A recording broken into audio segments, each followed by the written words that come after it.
మున్సిపాలి master mind స్కూలును వెంటనే లేని పాఠశాల మాస్టర్ మైండ్ స్కూలును వెంటనే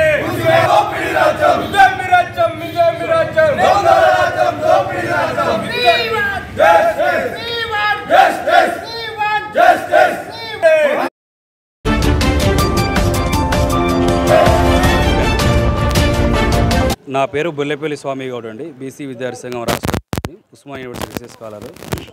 ఈ రాష్ట్రంలో ఏదైతే మాస్టర్ మైండ్ అనే ఒక విద్యా సంస్థలు, ఒక బోగస్ విద్యా సంస్థలు పర్మిషన్ లేకుండా ఈరోజు ఇచ్చలవిడిగా స్కూల్స్ ఓపెన్ చేయడం వల్ల ఎంతోమంది పేద విద్యార్థులు, తల్లిదండ్రులు, పిల్లలందరూ వాళ్ళు జైలు చేయడం జరిగింది.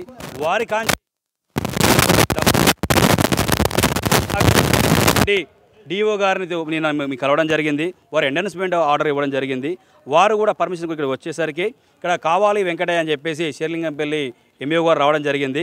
అక్కడ కూర్చున్నటువంటి ప్రిన్సిపాల్ గారు వారికి కనీసము ఒక ఎంఈఓ అని చెప్పేసి కూడా వారికి కనీసం గౌరవం ఇవ్వకపోవడంతో పాటు వారి యొక్క మేనేజ్మెంట్ అట నాగరాజు అట ఎవరో అతను ఫోన్ చేసి ఎంఈఓ గారు మీ తరపున వచ్చినటువంటి విద్యార్థి సంఘం వాళ్ళందరినీ మేము చంపేస్తా, నా వెనక రేవంత్ రెడ్డి ఉండు, కొండల రెడ్డి ఉండు అన్న వెనక ఒక ముఠా ఉంది, ఎవడో లీడర్ ఆట, వాడు చెక్కగాలట, వాడు రండగాలట ఉండరాట, వాళ్ళు లోపరగాలు ఉండరాట, ఆ లోపరగాలని చెప్పేసి మేము రమ్మని కోరుతున్నాం.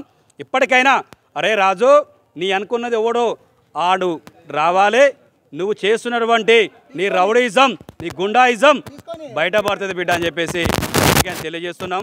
ఇప్పటికీ డిఓ గారు కూడా నేను మాట్లాడినా, మన మెర్చల్ డిఓ గారు విజయ్ కుమార్ గారు కూడా మాట్లాడి ఏమన్నారంటే మేము పర్మిషన్ లేవు అని చెప్పేసి ఆమె కూడా అంటుంది. ఇక్కడ ఎంఈఓ గారు మీటింగ్లో చెప్తుంది.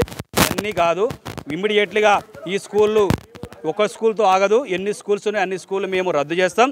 ఒకవేళ వాళ్ళు ఏమని అంటే మేము ఖచ్చితంగా మేము ధర్మ పోరాటం చేస్తాం. లీగల్ పోరాటాలలో మాస్టర్ మైండ్ 30 పైచిలుక స్కూళ్ళు ఉన్నాయి, ఒక్క స్కూలుకు కూడా పర్మిషన్ లేదు.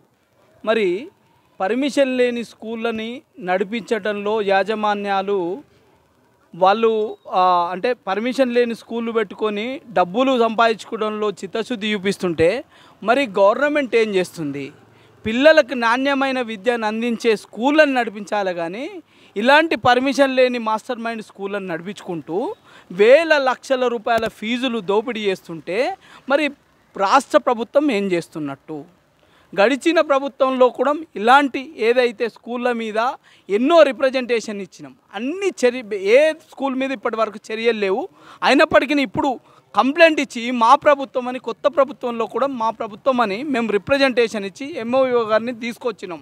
అయితే ఈ పరిధి జ్యూరిడిక్షన్ అనేది కూకట్పల్లి అంటే రంగారెడ్డి, రంగారెడ్డి అంటే షేర్లింగంపల్లి అనే ఒక భావన వ్యక్తం చేస్తుండ్రు.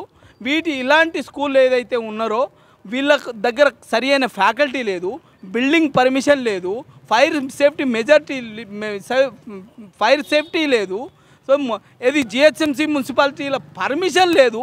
ఇట్లా స్కూళ్ళు అక్రమంగా అన్యాయంగా ఓపెన్ చేసుకుంటూ నడిపించుకుంటూ ఏరితే మరి రాష్ట్ర ప్రభుత్వం కానీ అధికారులు కానీ ఏం చేస్తున్నట్టు? కాబట్టి ఇలాంటి ఏవైతే స్కూల్స్ ఉన్నాయో అక్రమంగా నడిచే ఇది మాస్టర్ మైండ్